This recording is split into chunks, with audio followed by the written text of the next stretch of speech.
Hello and welcome to Reporters, the France 24 investigative news magazine. Today, a classic case of conflict between heritage and livelihood in an extraordinary setting.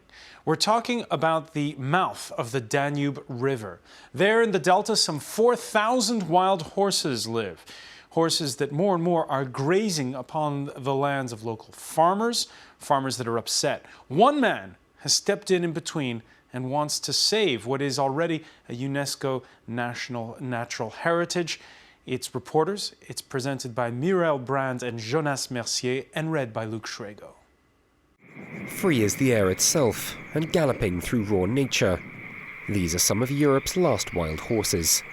Around 4,000 of them live in the Danube River Delta, located in Romania's far east, a swampy region twice as large as Luxembourg. It's a protected nature reserve, home to all kinds of flora and fauna and the delicate balance between them. Stefan Raileanu feels at home here. The veterinarian knows the area like the back of his hand. He's been discovering its myriad canals, virgin forests and marshes since his childhood. And here in the heart of an area closed off to tourists, Stefan is locating, observing and taking a census of wild horses. Here, stop here. Fane, stop here.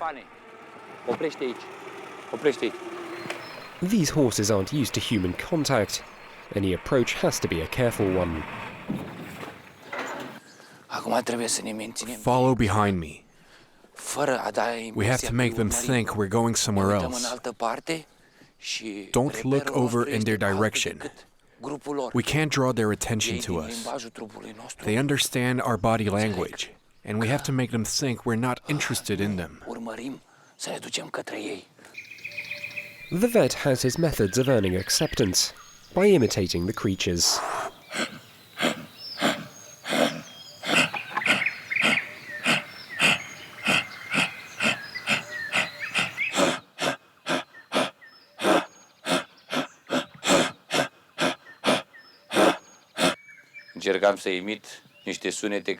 I try to copy the kind of sounds they make during their mating rituals. That's why the male over there was ready to confront me. I went to kneel down before him, so I could get across a message. It was simple. I wanted him to understand that I considered myself inferior to him, and he understood.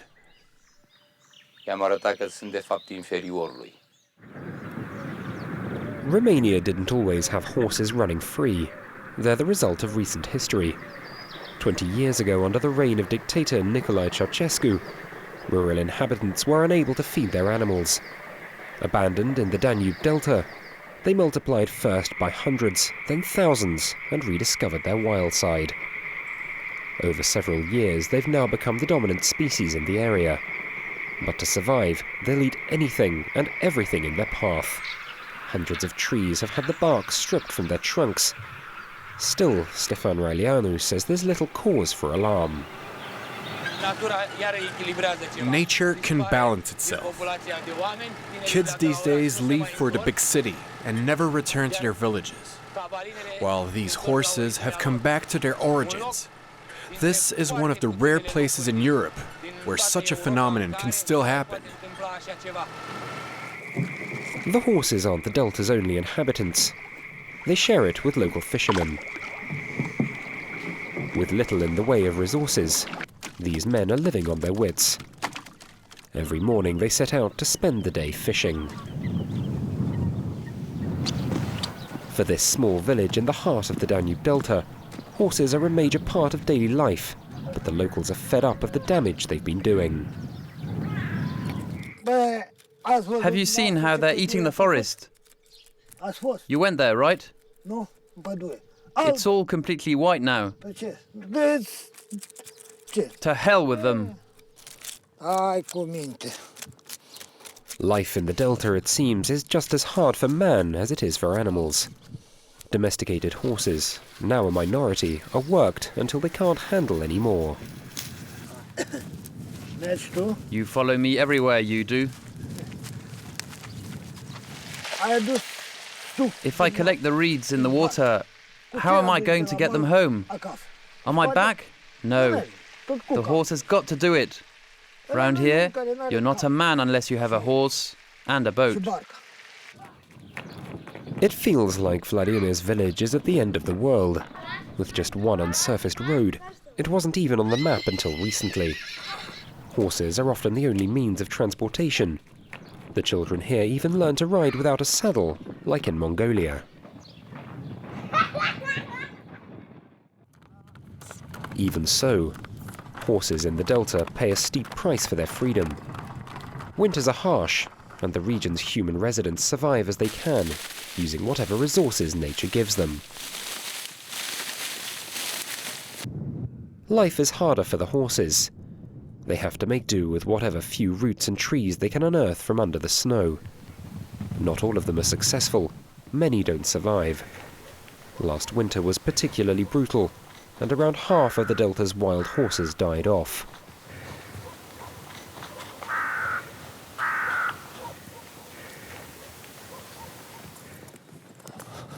Stefan Railianu says it's not uncommon to find their remains. The vet sees them every day. He's learned to smell them.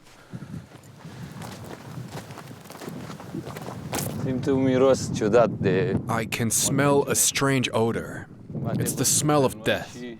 We have the wind coming towards us, and there must be a dead horse somewhere around here. And there he is.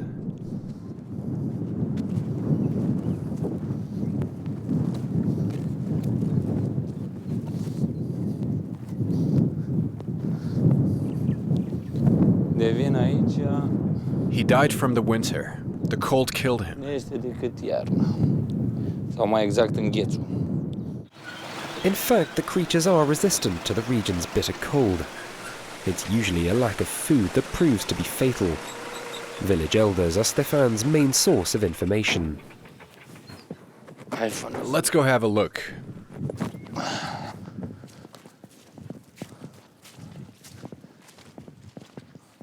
That's how our system works.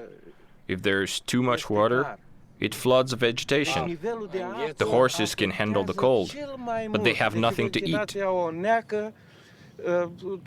So they can resist the cold. Yeah, but they don't really have a chance. Okay, I see.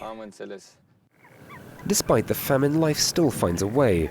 The horses reproduce and the herd grows. And that's a problem for the authorities in charge of the Delta Nature Reserve. They believe the situation's starting to look precarious, and some have even floated the idea of a cull. As soon as these horses manage to establish themselves somewhere, they leave the terrain in a pitiful state. It's like a football pitch where there's been two matches, one after the other in the rain. They're merciless.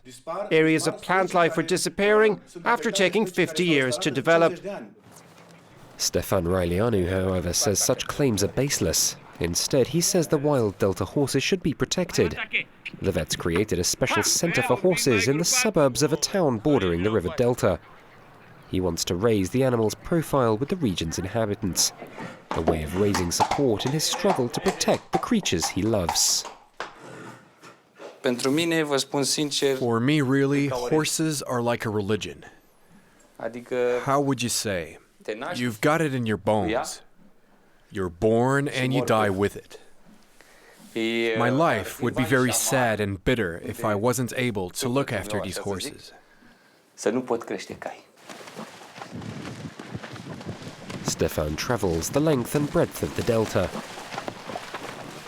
He makes his commute on a hydrofoil. For him, it's a lab under an open sky, a place for him to carry out his research into wild horses. But the Danube Delta is still a unique nature reserve, an area 5,500 kilometers square that regularly sees hosts of birds migrating from Africa and Asia. Man is kept out and prevented from interfering. Gaining access is taking a special glimpse into the kind of nature-rich region otherwise little seen elsewhere. However, with no one handling these horses anymore, they could be on the point of becoming more than just a nuisance. So far, Bucharest has been looking for a solution that'll satisfy both the animal supporters and defenders of the local flora.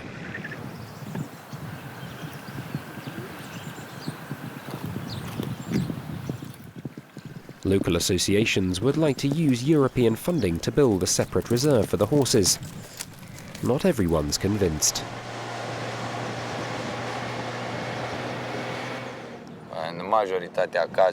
In most cases, these horses are stronger than us, for the simple reason that they know how to defend their liberty. Here in the depths of the Danube Delta, it could be the wild horses who have a lesson for man. Stefan Raineanu believes he's understood it. Through his desire to protect the last remaining wild horses in Europe, he's defending not just the idea of liberty, but a way of life as well. Reporters in the Danube River Delta. That's it for this edition. There's more on our website, france24.com. Thanks for joining us. Stay tuned. More to come right here on France 24.